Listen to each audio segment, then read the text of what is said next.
Hello everyone, and welcome to Dad and me Love History. Dad and me love a whole lot of history. We could be the greatest team that the world has ever seen. Dad and me love a whole lot of history. Merry Christmas!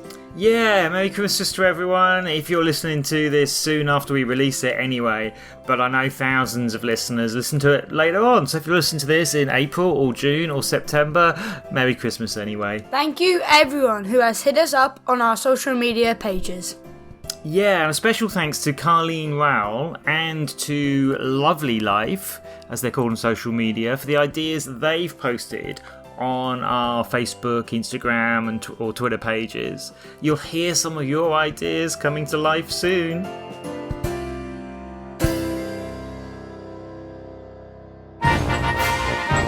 Hey James, if you put sugar in tea, what do you put in sugar? I don't know. A spoon.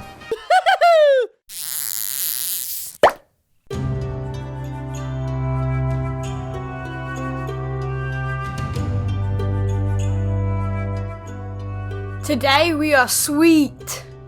Yes, we are investigating the history of sugar. Is the history of sugar all sweet? Well, as we're going to see, no, it's not. Sugar means slavery, it means addiction, and it means the end of Elizabeth I's teeth. Did you know that for most of the history of humankind, there was no sugar? People survived for a very long time without it. Before sugar, honey was the queen of the sweetness. So when did people start growing sugar so they could add it to food? Yeah, so there were always sweet things like honey, but sugar, as in like grains of sugar that you get from sugar cane or sugar beet to add into all sorts of foods, from cereals to sweets and chocolate. Anyway, when did humans start growing sugar? There's evidence of sugarcane plants, and that's where sugar comes from, being grown in Papua New Guinea, near Australia, 10,000 years ago. At that time, people would chew on the reed, the stem of the sugarcane plant, to taste the sweet sugar inside. Sugar then spread to India, where they developed better techniques for getting the sugar out of the cane. Guess what the first dessert they made with sugar was in India? It's not an easy question, but think of another thing they grow a lot of in India, and they eat a lot of in India. Not that you've ever been to India. Rice? Very good! That's right, rice pudding with milk. So they put sugar in that, so it tasted like a sweet dessert. Then 2,500 years ago, in 510 BC, Emperor Darius of Persia, which is mainly where Iran is today, invaded India, and that's where he found, and to quote him, the reed, the plant, which gives honey without bees. So you can imagine the first time people came across this. Well, we can eat honey without bees? That's the only thing they could relate it to. Sugar, I mean. Darius realised that sugar was valuable, like treasure, so he kept the sugarcane plant a secret while growing lots of it and selling the sugar it produced. So people had sugar, but they didn't know where it came from or how it was made. Ancient Greeks and Romans learned a little about sugar during visits to India. Then, in around 500 to 600 AD, Jandi Shapur University in Iran, where Persia was, became the first meeting place for the world's experts of sugar. Greek, Christian, Jewish and Persian scholars, experts, university experts worked together to create the first teaching hospital. I'm not sure how clever they were really, because by 600 AD they were writing about potent Indian medicine, sugar. Yeah, they did see it as a medicine, that's true. But soon, the Arab world, they became masters of all things sugar, growing it refining it. That means getting it out of the plant and then, into something like the sugar grains that you would recognize today. And then cooking with sugar. They combined sugar, for example, with ground almonds to create something sweet and sticky that's still popular today. Marzipan.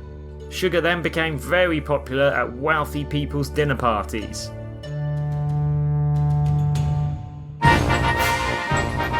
A lorry carrying 300 kilograms of strawberries crashed into a lorry carrying 50 grams of sugar. Instead of helping clear up the accident, cars drove through the mess, which made the jam thicker. We love history. We love history, baby. We love history. Sugar cane was only brought to Western Europe because of the Crusades in the 11th century AD. That's where European knights and soldiers went off to fight in the Holy Land. And they came back with sugar.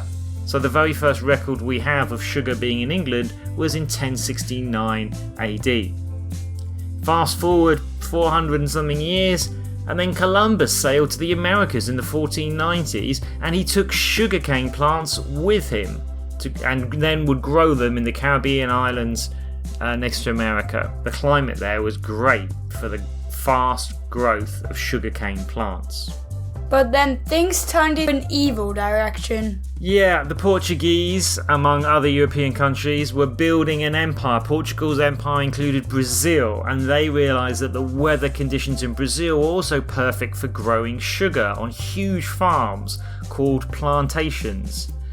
And like a lot of other European nations at this time, the Portuguese didn't want to do the hard, hot, sweaty work out in the sugarcane fields themselves. So who did they get to do the work?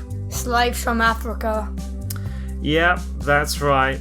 And this led to a sugar craze in Europe. People in Europe still thought sugar healed illnesses.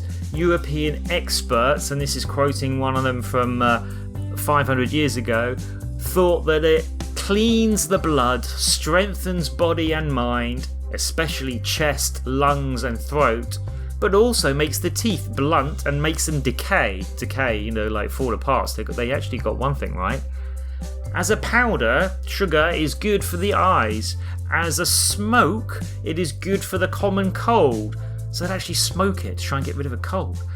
As flour sprinkled on wounds, it heals them. I wouldn't try that at home, people.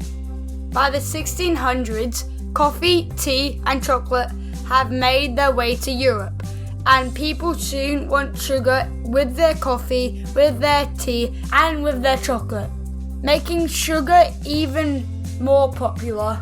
So there was lots of demand for sugar, and cheap labour, meaning cheap workers, meant it was able to make lots of sugar, which meant sugar could be sold at prices a lot of people could afford. So that cheap labour came through slavery, of course. And the Portuguese were growing sugar in Brazil, and then the British and French were growing it in the Caribbean islands, and later the Americans in America, all using slaves to make sugar. In many ways, people's love of sugar, you could say their addiction to it, affected most of the world. The growing demand for sugar meant that growing demand for slaves, and with many European countries getting involved. In a period of just over 300 years, from the 1500s to the 1800s, over 12 million people were kidnapped in Africa, imprisoned in chains, in the holds, in the bottom of ships, kept chained up there for weeks whilst they sailed over to the Americas. A couple of the million of those captured people did not survive that terrible conditions of the journey. Yeah, so tragically, 1 or 2 million bodies were thrown over the sides of these ships of people who had died on the journey. And then, of course, there would be millions more descendants of black Africans who would be born in those places in the Americas, and they would be born as slaves for many years to come. So there will be millions and millions more slaves.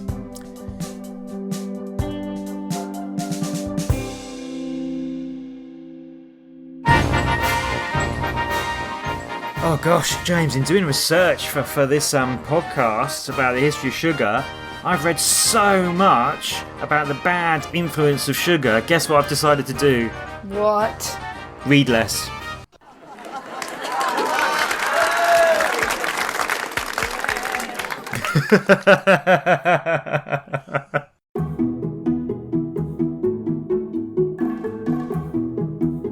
Here you're going to hear from the experiences of Olaudah Equiano. 1745 to 1797 is when he lived. And he later, during the debate that later came around over whether to ban slavery, he later gave the first eyewitness account of life on a ship from a slave's point of view. So he was a slave. I was soon put down under the decks, and there I received such a salutation, means greeting, in my nostrils as I had never experienced in my life. So a terrible smell from all the human waste and vomit that the slaves were producing as they were chained up in the bottom of the ship and had to live in that for weeks. I became so sick that I was not able to eat, nor had I the least desire to taste anything. I now wished for the last friend, death, to relieve me, to put him out of his misery. But soon, to my grief, to my sadness, 2 of the white men offered me eatables, food. And on my refusing to eat, one of them held me by the hands and tied my feet, while the other flogged me severely. So Equiano, like so many others, was whipped mercilessly till his back was bleeding. But he survived the journey, and he was sold, and then sold eventually to a ship captain in London, and then to a trader. So sold on later to a trader called Robert King. And while working as a servant and a barber for King, so cutting hair as well, Equiano earned money on the side by trading in some goods. After 3 years, which was pretty quick, he had saved enough money to buy himself. Equiano bought his own freedom. So instead of being sold on to the next slave owner, Equiano came up with the price that King was looking to sell him for and bought his own freedom. In 1786, in London now, Equiano became involved in the movement to abolish slavery. Abolitionists, that's people who wanted to abolish or end slavery, tried to persuade other people not to buy sugar made by slaves. For example, that was one thing they did. In 1789, when America won independence from Britain, George Washington's new United States government urged Americans to make maple syrup at home instead of buying sugar made by slaves, overlooking the fact that George Washington had slaves himself, but never mind. Also, in 1789, Equiano published his autobiography, his life story, written by himself, and then travelled widely promoting the book. Even though many white people had been told by slave traders that African people, well, they weren't really people at all. They weren't capable of learning to read, let alone learning to write. But here was Equiano.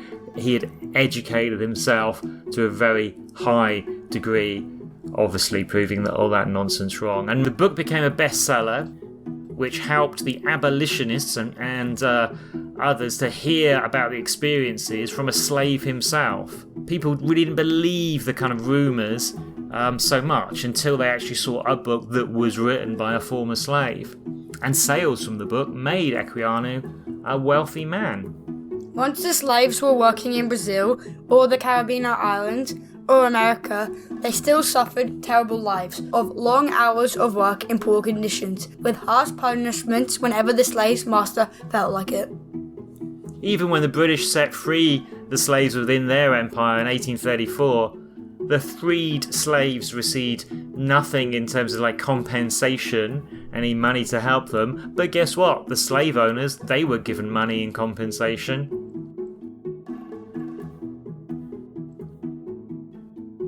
Tobacco was another plant grown by slaves in the Americas. Both tobacco and sugar quickly became a part of the daily lives of millions of people.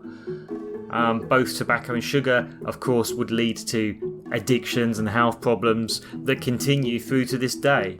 But that doesn't stop big companies making a lot of money out of those addictions. With so much added sugar in lots of things, such as soft drinks, sweets, desserts, and even cereals. In fact, health experts today say we'd be better off going back to old school sweeteners, like in the ancient times, using honey instead of sugar. Wow, so all those tens of thousands of years, we'd been better off just sticking with honey in the first place. Hey, if you've got a sweet tooth, make sure you tell us about it on Facebook and Instagram and Twitter.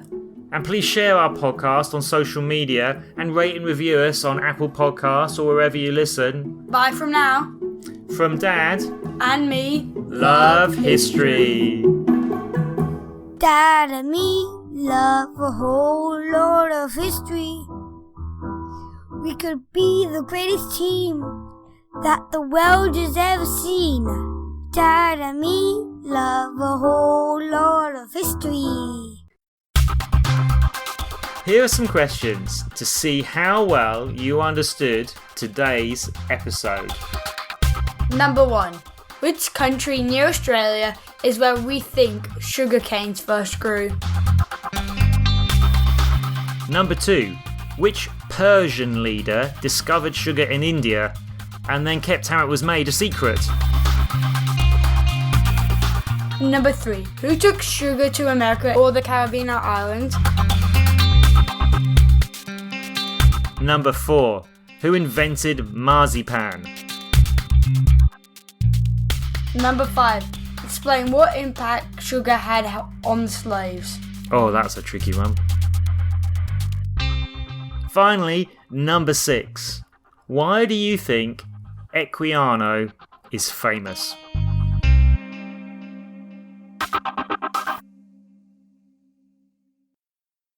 We wish you a Merry Christmas, we wish you a Merry Christmas, we wish you a Merry Christmas and a Happy New Year. Oh, that was nice singing, James. Well done. Dad! No, it's not going to sound right coming from me, is it? Do you want to say that? Or maybe I can put it in the past tense. I'll put it in the past tense. And people soon want sugar with their coffee, with their tea, and with their sugar.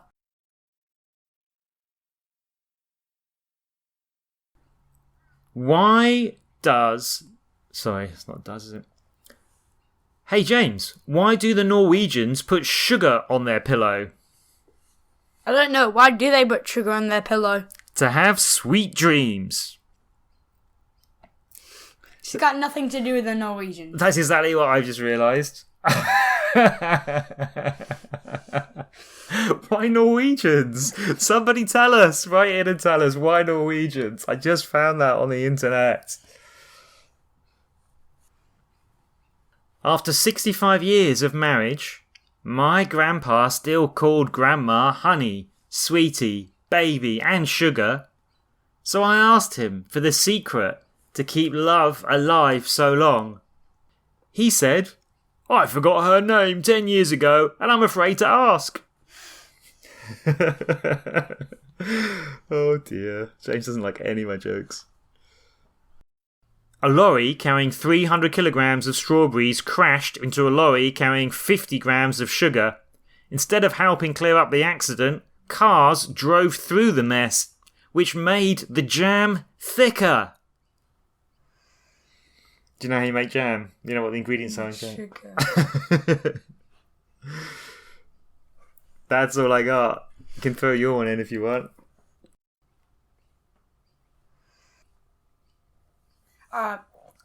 What do bees call their wives? I don't know. What do bees call their wives? Honey. Yay. Yay.